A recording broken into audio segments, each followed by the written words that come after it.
নমস্কার, জয় জগদ্ধামা, জয় মাতারা। আমি খোকন তান্ত্রিক। আজকে যে কর্মটা আমি করতে বসেছি, এই কর্মটা হচ্ছে তীব্র বশীকরণ।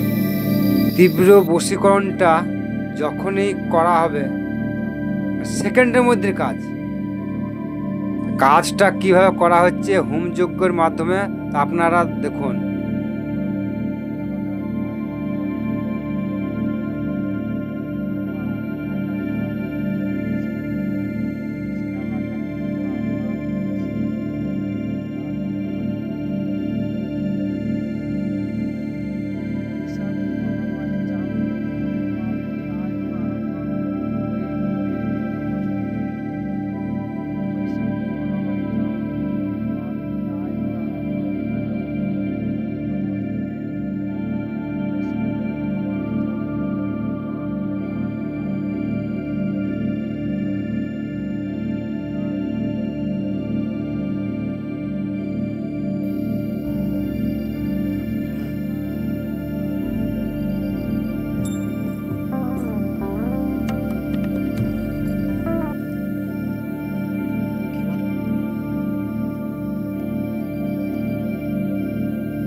যে ক্রিয়াটা করছিলাম সেটা হলো তীব্র বশীকরণ।